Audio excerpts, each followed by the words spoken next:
دو چیزیں جو ہے نا ذکر میں بڑا فائدہ دیتی ہے. ایک ہے کہ ٹارگٹ ڈیلی سیٹ کرے, جیسے 100 دفعہ یہ سبحان اللہ و بحمدہ کہا جاتا ہے, منیمم بیئر منیمم ہے کہ آپ یہ 100 دفعہ سورج نکلنے سے پہلے اور سورج غروب ہونے سے پہلے پڑھ لیں عصر کے بعد.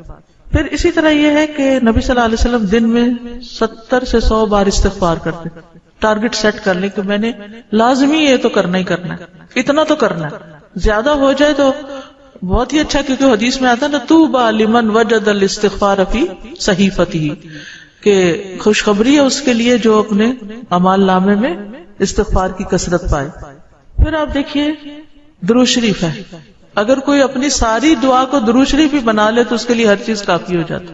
کم از کم ایک تسبیح درود شریف کی, اور اگر وہ نہیں نصیب تو صبح 10 دفعہ, شام 10 دفعہ, دن کا آغاز اختتام تو لازمی درود شریف کے ساتھ ہو.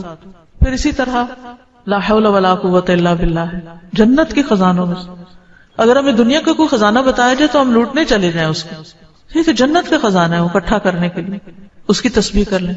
لا الہ الا انت سبحانک انی کنت من الظالمین, کم از کم 100 دفعہ پڑھ لیں. 100 دفعہ نہیں, 10 دفعہ ہی رکھ لیں, لیکن ڈیلی پڑھیں.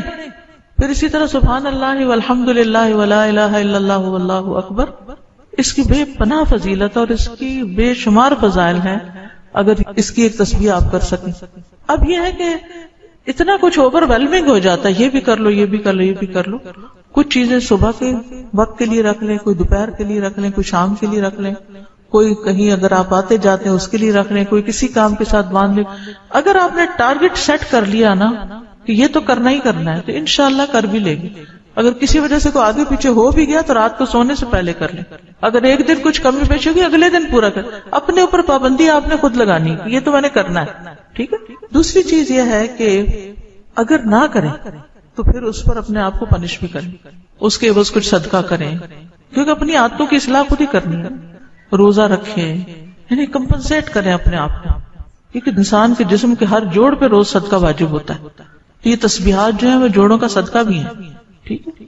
تو اوقات مقرر کریں, اپنے لیے خود مقرر کریں, خاص طور پر جو مسنون تعداد آئی ہے اس کی پابندی کریں. اور باقی یہ تو ویسے کی تسبیحات ہیں نا, لیکن جو صبح شام کے اذکار ہیں ان کی پابندی کریں, رات کو سوتے وقت کے اذکار کی پابندی کریں, گھر سے نکلتے آتے جاتے اٹھتے بیٹھتے سارے دن کے جو مسنون اذکار ہیں. دعا کیجئے, کتاب کس کس کے پاس ہے؟ الحمدللہ سب کے پاس ہے. اس میں زندگی کے مختلف مواقع پر جو دعائیں کی جاتی ہیں, دعا جو وہ بذات خود ایک ذکر کی قسم. ٹھیک.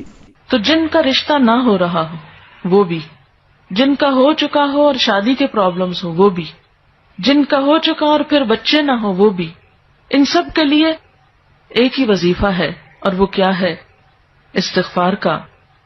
پھر اسی طرح ایک اور جگہ پر ایک اور پیغمبر نے اپنے لوگوں سے کہا وَاسْتَغْفِرُوا رَبَّكُمْ ثُمَّ تُوبُوا إِلَيْهِ إِنَّ رَبِّي رَحِيمٌ وَدُودٌ, اپنے رب سے معافی مانگو اور اس کی طرف پلٹ آؤ, بے شک میرا رب رحیم ہے اور اپنی مخلوق سے بہت محبت رکھتا ہے. یعنی جب کسی بندے پر کوئی تکلیف آتی ہے تو ایسا نہیں کہ اللہ تعالیٰ اس پر خوش ہوتے ہیں اور جان بوجھ کے ستانا چاہتے ہیں بندوں کو. اللہ تو بندوں کے حق میں بہت مہربان ہے. پھر سوال یہ پیدا ہوتا ہے کہ تکلیف آتی کیوں؟ اگر وہ ہم سے محبت کرتا ہے اور وہ بہت مہربان ہے.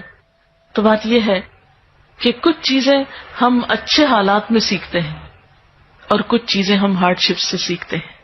کچھ نعمتوں کی قدر ہم اچھے طریقے سے ویسے ہی کر لیتے ہیں اور کچھ چیزوں کی قدر ہمیں اس وقت آتی ہے جب کوئی مشکل پیش آتی ہے.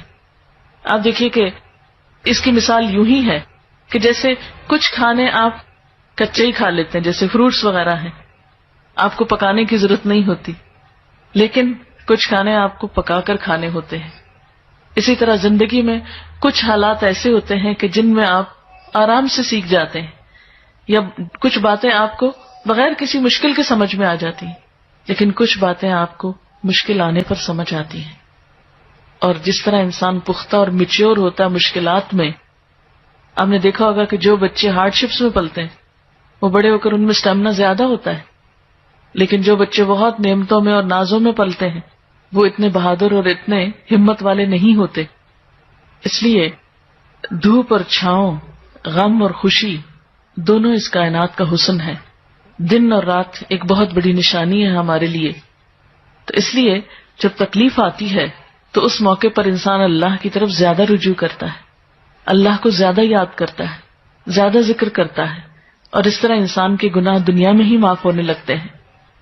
ایک اور جگہ پر آتا ہے وَأَنِ اسْتَغْفِرُوا رَبَّكُمْ ثُمَّ تُوبُوا إِلَيْهِ يُمَتِّعْكُمْ مَتَاعًا حَسَنًا، اور یہ کہ تم اپنے رب سے معافی چاہو اور اس کی طرف پلٹ آؤ تو وہ تم کو اچھا سامان زندگی دے گا۔ یعنی دنیا کی اچھی نعمتیں کس سے ملیں گی؟ استغفار سے۔ اور اس کے لیے دعائیں کیا ہیں؟ ربنا اغفر لنا، یہ قرآن پاک ہی کی دعائیں ہیں استغفار کی۔ ربنا اغفر لنا ذنوبنا واسرافنا فی امرنا وثبت اقدامنا۔ ایک اور دعا ہے ربنا آمنا فاغفر لنا وارحمنا وانت خیر الراحمین۔ پھر اسی طرح ربنا ظلمنا انفسنا وان لم تغفر لنا وترحمنا لنکونن من الخاسرین انت ولینا فاغفر لنا وارحمنا وانت خیر الغافرین۔ پھر اسی طرح ربنا فاغفر لنا ذنوبنا وکفر عنا سیئاتنا وتوفنا مع الابرار۔ پھر اسی طرح رسول اللہ صلی اللہ علیہ وسلم نے بھی کچھ ایسی دعائیں سکھائی ہیں جو استغفار کا ذریعہ ہیں۔ رب تقبل توبتی واغسل حوبتی واجب دعوتی وثبت حجتی واہد قلبی وسدد لسانی واسلل سخیمۃ صدری۔ رب اغفر لی وتب علی انک انت التواب الغفور۔ استغفر اللہ الذی لا الہ الا هو الحی القیوم واتوب الیہ۔